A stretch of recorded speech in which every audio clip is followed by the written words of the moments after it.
جب کوئی انسان اس دنیا سے رخصت ہوتا ہے تو صرف ایک جسم نہیں جاتا، ایک عہد، ایک محبت، ایک رشتہ بھی ساتھ لے جاتا ہے۔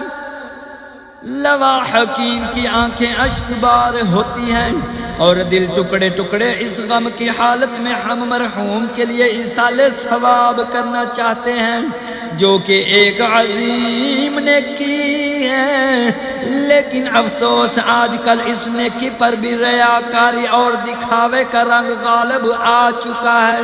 ایصال ثواب کا اصل مقصد کیا ہے؟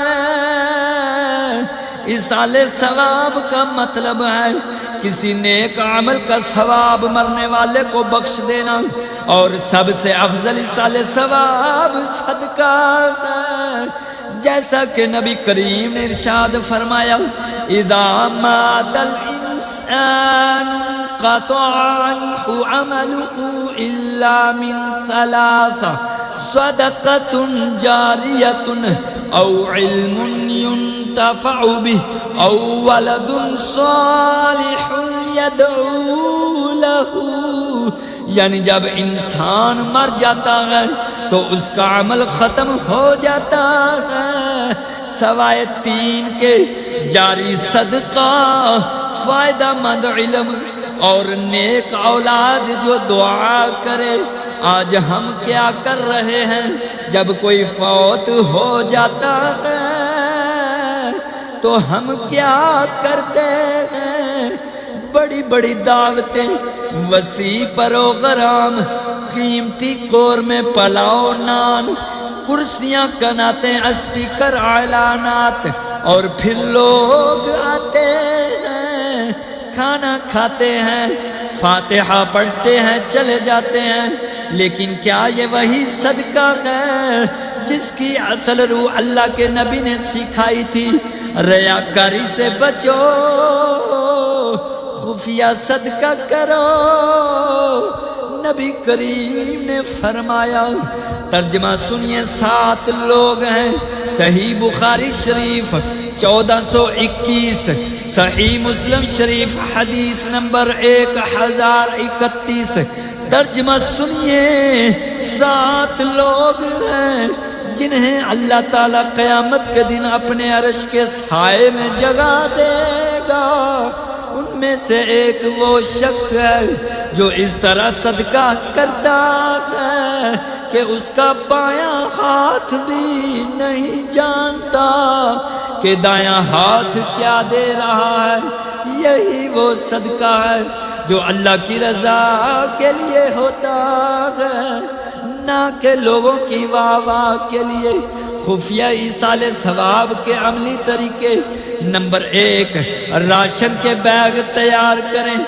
کسی غریب، محلے یا مستحق خاندانوں کو خفیہ طور پر مہینے بھر کا راشن دیں، نقدی مدد کریں۔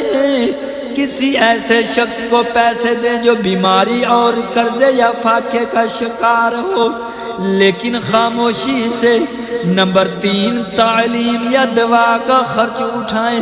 کسی طالب علم کی فیس یا کسی مریض کی دوا خرید دیں مرحوم کی نیت سے۔ نمبر 4، مسجد یا مدرسے میں خاموش عطیہ، کوئی سامان یا خدمت اس نیت سے دیں کہ نام سامنے نہ آئے، صرف ثواب پہنچے، کھانے کا ثواب یا زندگی کی آسانی۔ سوچئے، ایک وقت کے کھانے سے کیا فرق پڑتا ہے؟ ایک شخص نے کھانا کھایا، پیٹ بھرا اور بات ختم، لیکن اگر وہی رقم راشن، دوا یا تعلیم پر لگ جائے تو وہ نہ صرف 1 مہینے بلکہ شاید کئی مہینوں کی دعائیں بن جائے۔ خدا را نیکی کو نیکی ہی رہنے دیں، ریاکاری نیکی کو جلا دیتی ہے اور اخلاص اسے بلند کر دیتا ہے۔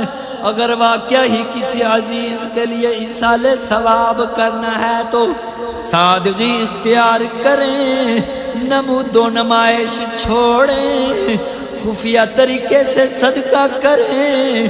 کسی کی ضرورت پوری کرے اور ثواب اللہ سے مانگے، معاشرے سے نہیں۔ کاش ہم اس رواج کو توڑ سکیں، کاش ہم اس ثقافت کو بدل سکیں، کاش ہم صرف اللہ کو راضی کرنے کے لیے نیکی کر سکیں، کیونکہ موت کے بعد جو باقی رہتا ہے وہ صرف اور صرف خالص نیکی ہے، اور جو کچھ اللہ کے پاس ہے وہی بہتر ہے اور باقی رہنے والا ہے۔ اللہ رب العزت ہمیں اخلاص کے ساتھ تمام عبادات کرنے کی توفیق عطا فرمائے۔